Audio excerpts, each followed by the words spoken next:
Alright, next up let's move on to animating our waterfalls. So here's just 3 of the waterfall layers that I have split out. I will show all of the techniques that I'm going to use for this just on these 3 because they have enough variety of foreground to midground to background waterfalls. So first of all, let's grab these background waterfalls. And currently this layer has no alpha. If I click A on the keyboard, we can see that our alpha is black. But because we'll just be adding these using the plus function of the merge node, we'll be able to add up all of these waterfall pixels quite nicely. So we don't have to worry about putting our actual waterfall shapes into the alpha. We can just have the alpha be completely white. So if we create a shuffle node and put our alpha into the pure white slot here, 1, and now our alpha is white. And now let's just grab a couple of these. Okay, let's first try it for this one. So let's just create a dot here and let us rotate this.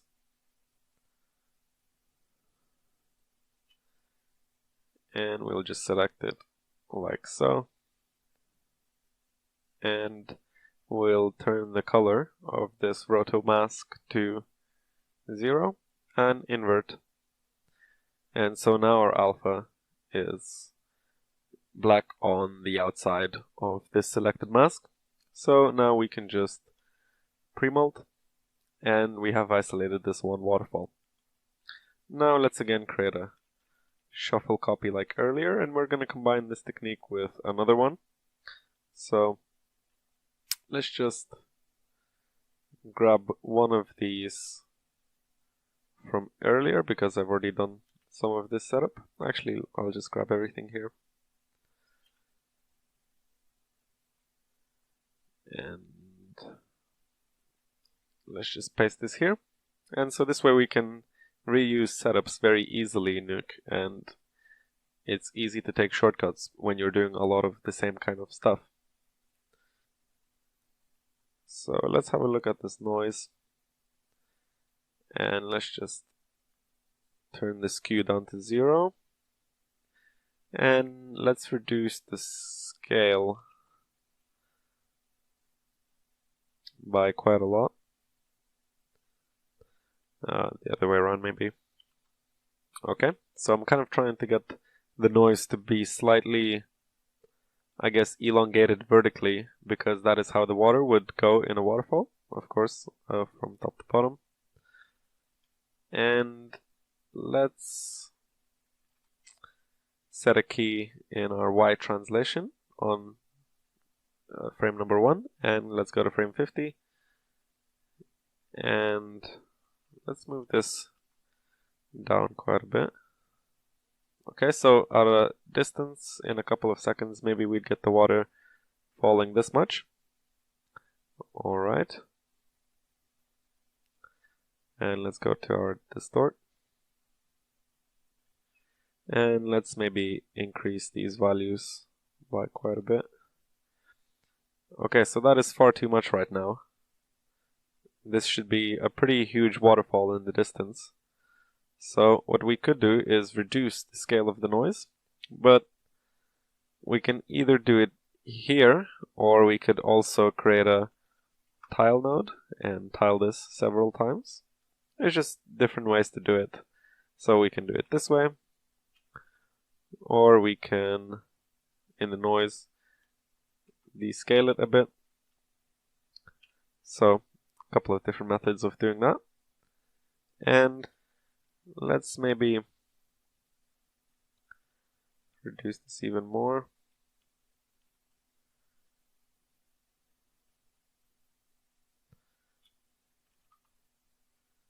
Okay, let's have a look.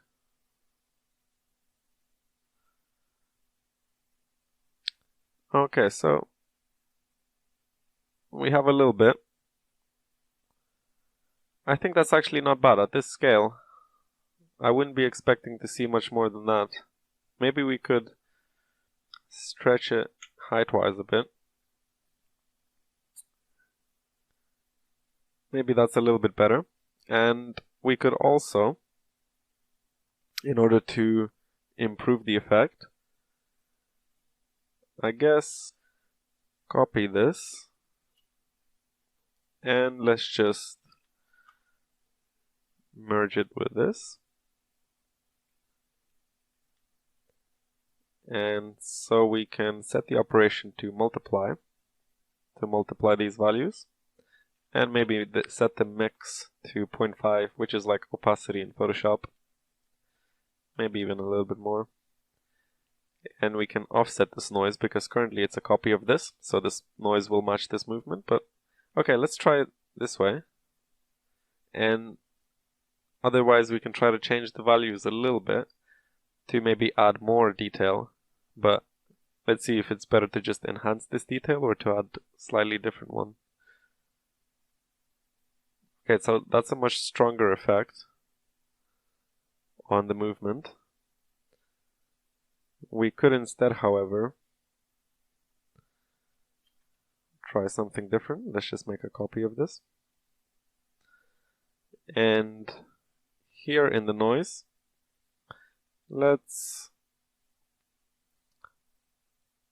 maybe let's just translate this in X so we get different values. And so previously we had a stronger, more enhanced effect because these two matched. But now we have a slightly more varied one.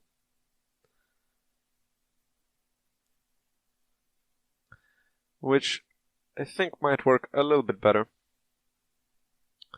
So again, if our painting is around this size, and let's just bring this back,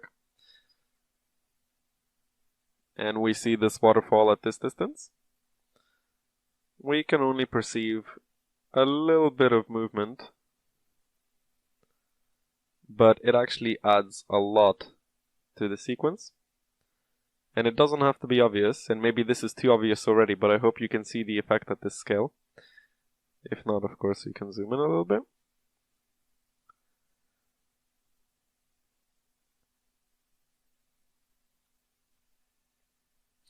Okay, so I think that's quite cool, and it's a nice, quick way of creating this effect instead of having to do a big simulation.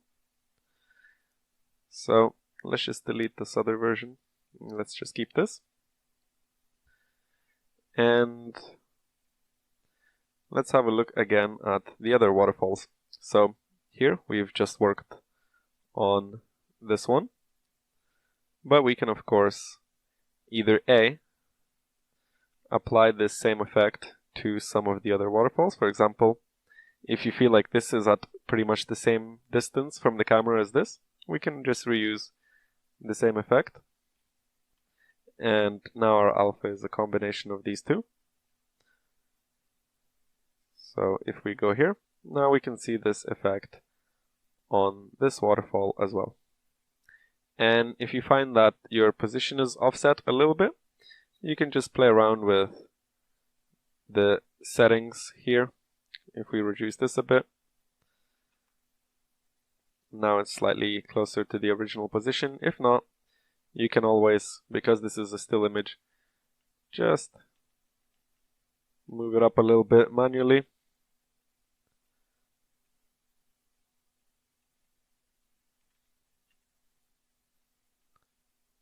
Perfect.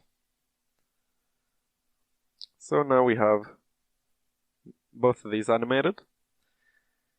But let's look at a slightly different one. Let's look at something at this scale or this scale. Let's again create a roto node. And let's connect it here. And let's just paint these in. Okay.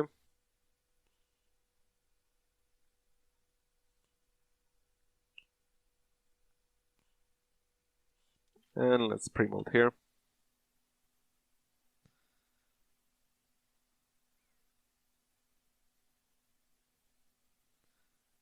Okay. Let's again copy what we have here.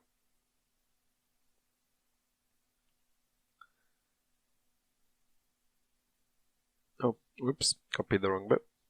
I want this. And let's just plug that in. And okay, let's have a look at what it is like now. So now I feel like for these more close-up shapes, this amount of distortion isn't enough. So we might want to increase that by a bit.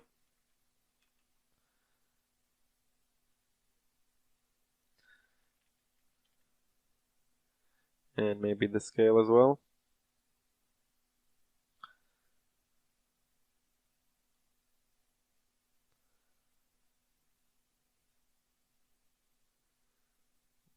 Okay, that's a little bit closer.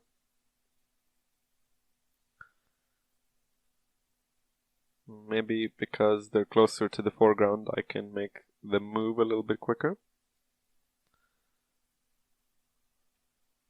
Maybe minus 55. And here, maybe let's increase the height distortion.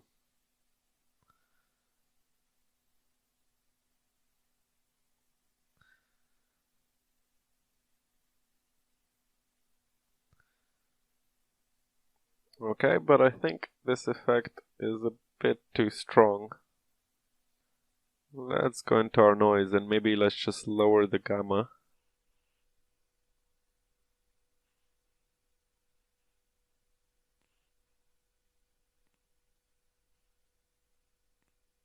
Okay, and then also let's take this and again let's copy it.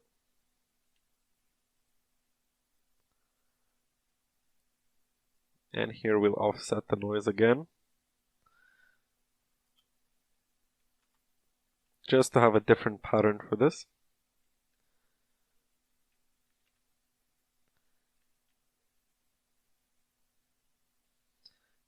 Here let's once again increase the gamma.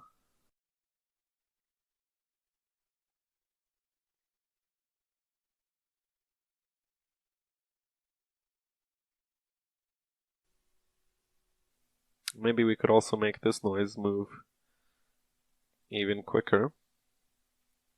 Maybe it's like smaller droplets or something like that.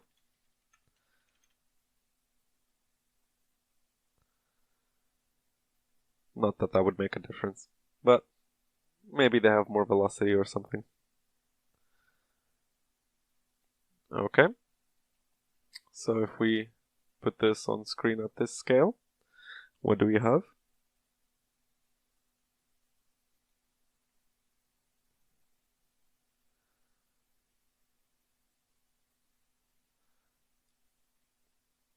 Okay, that's a nice little bit of movement. And what else we could do is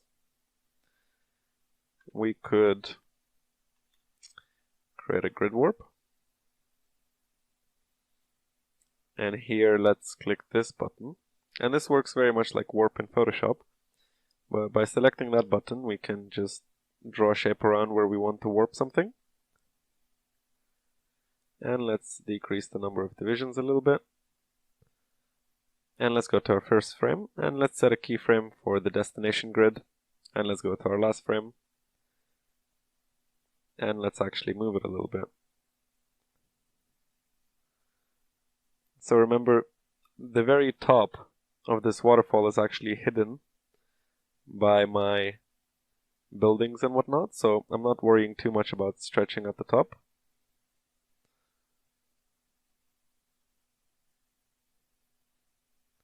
Okay, let's have a look.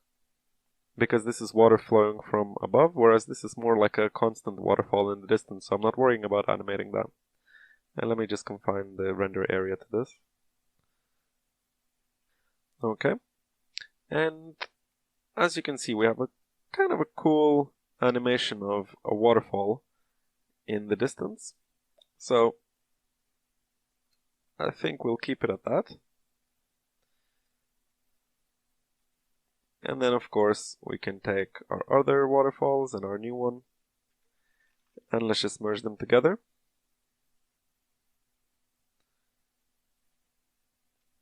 Perfect. So now we have all of these animated, and of course I have more here, but the principles are exactly the same. I would recommend splitting these out in terms of the distance from the camera, because then you can tell what scale they all should be, and you are aiming for identical ones in each layer, and then just animate them and animate the more distant or closer ones separately. So I have a couple more of my waterfall layers, and let's have a look at these. So this is pretty much the exact same stuff that we have seen here. This is more the mid-ground ones.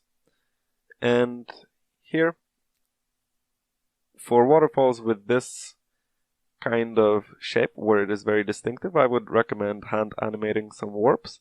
Whereas for things such as this, you can just add a little bit of distortion or multiply it with a little bit of noise to get the desired effect. But for this, you might want to add a little bit more effort. Let's have a quick look at how I approached this in my project earlier. So here I have this exact same layer, and I follow the same steps. I grade it a little bit to be a little bit brighter, and then I split it out into the separate layers, again based sort of on distance, and I run it through some iDistorts, a couple of different ones to maybe stack the effect, get some larger movements and some smaller movements. So here we have UV scale of 3 by 6, here by 5 by 11. So by kind of combining this technique twice, so doing it once and then repeating it, we can have a little bit more variation in our distortion, and it will account for some of the bigger shapes if you have a slightly bigger iDistort, as well as for some of the smaller ones, like so. So small and bigger. And in addition, again, we're multiplying our noise over this. And I have also added some grid warp effects. If I just isolate this,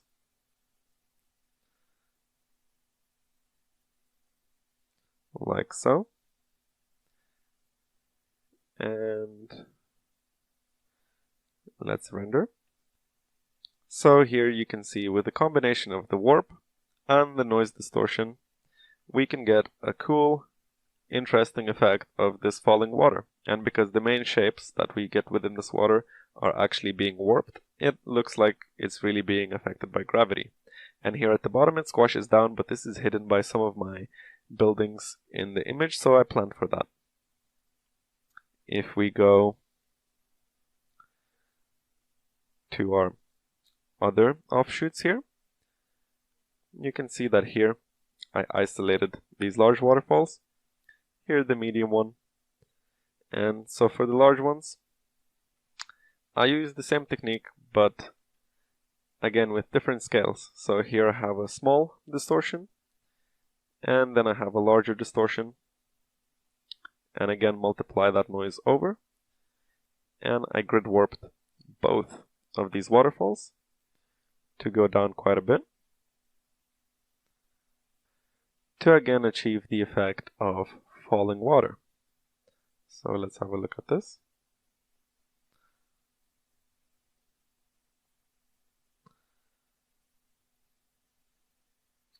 Okay, cool. So it feels like this is a huge waterfall, or huge waterfalls kind of with water dropping in the distance, and we're getting a nice bit of variation with the noise and the warping and the smaller noise, and it actually is quite a cool effect, and we did it very quickly and for very cheap. So I think that demonstrates all of the core general skills, but there's also one problem that I run into while creating this, and it was that some of the waterfalls I had painted in Photoshop actually reached the edges of my image, and if you remember, my projection frame that corresponds to the concept camera is from frame 50. So because the camera is moving from here inwards, when it's at frame 1, we see black edges around the waterfalls. And of course, this is not currently visible because this is just a still image, but that is the problem I ran into. And the way I decided to fix it was by instead projecting these foreground waterfalls from the first frame instead of the last frame, but I'll go over that more later. In the meantime, I'm gonna quickly go over how I animated these ones using the same techniques, but just slightly differently. So again, first, I just made my alpha white here, and let's prepare to split this off. And here, I'll just segregate one half. So just let's select this. And we'll make the color black on the other side of the alpha. And we're gonna pre-mold this. And here, we're gonna connect the same thing, but change this to not be inverted, so it's masking this side now. So we have these two separated, so let's just work on this one. Again, let's make a copy of our setup from here. And let's have a look. Okay, so this noise is maybe a bit too small. I think we might want to up the scale quite a bit. Maybe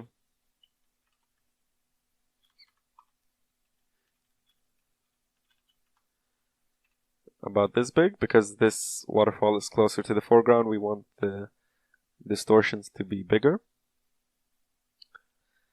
And maybe let's skew it some more and rotate it a bit. And let's just compare it against this. And I'm viewing these different nodes by just selecting them and clicking 1 or 2 on my keyboard, and that sets that number as that view. So you can switch through 1 or 2 or 3 and have these views at your command very instantly, so it's great to compare things. So here let's have a look at how much I want to rotate this. Oops. Yeah, so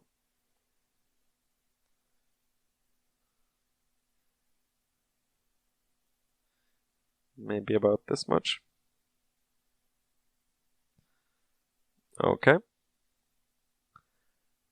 And let's make this even crazier. And here, let's change the UV scales more drastically. And let's have a look. Okay, I feel like this isn't quite what I'm looking for. Maybe let's look into the tiles and make it so that there are more columns, so it's more squished like that. And let's again create a smaller version of this. So maybe about this scale. And let's have these move more slowly. And here also let's reduce, or maybe we could keep that amount of distortion. Let's see. Maybe a bit less. Okay, actually no, let's bring this back up to what it was. Okay. And again, let's copy our multiply node. And let's just copy this. And we'll offset it by 100. And let's copy this.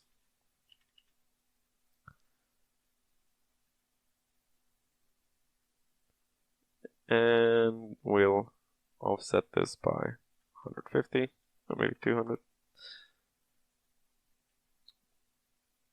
Okay, so now we have this combination of noises.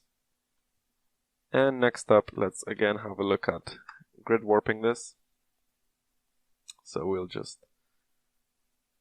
oops, let's turn that off. We'll just select this area. Actually, let's select a little bit more. Okay. And we'll keyframe the destination grid at frame 1. And let's go to frame 50.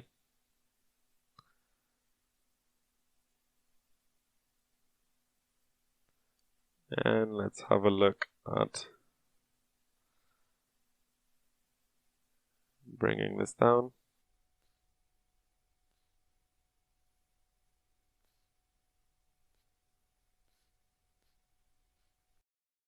Okay, so now we've moved this down, and we can actually add a little bit of warp as well, maybe for interest.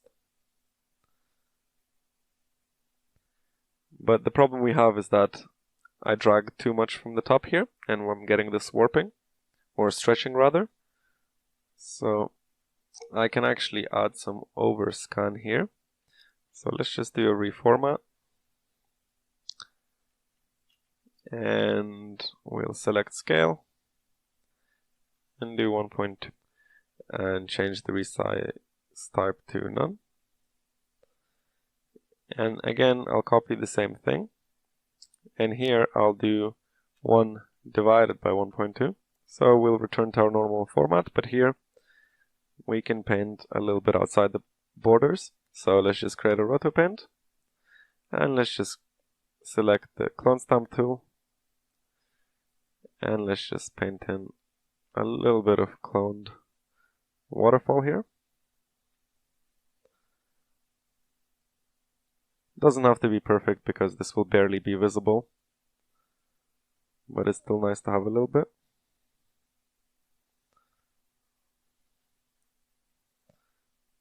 Okay. And here the life is currently set to frame 50. Let's select it all and click here and set it to all frames, so this works for all of our frames. And now, as you can see, we are not getting stretching because first we added more size to our canvas and then painted in, and then reduced it back to normal, but it still exists outside the borders of the image, so here it still works. And we have our result here. I'll just bring in the version that I have already rendered for this. Here it is. Okay, and let me play this. And this is our quick waterfall effect. And of course we can play around with it more, make it move more, and create a much more detailed thing, but this works quite well. And just to let us have a look at the waterfalls that I created earlier. Oh, whoops. Let's just move this. And so I've got this all split out in ways so that I can put these on separate cards. And as you can see, there's quite a lot of overlap with a lot of these, and the plan here is to be able to put these on different cards at different distances from the camera, but overlapping, so it will create the illusion of depth. There is not too much parallax in most of this image, so we will be able to get away with quite a lot. And I have used these exact same techniques throughout all of these different renders, and then just rendered pre-comps, as I've shown you earlier, of all of these different layers.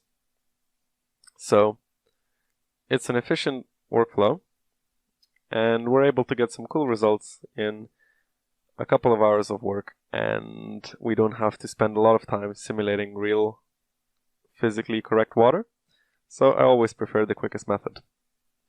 Okay, next up, let's jump on to creating some rolling fog and haze that is moving.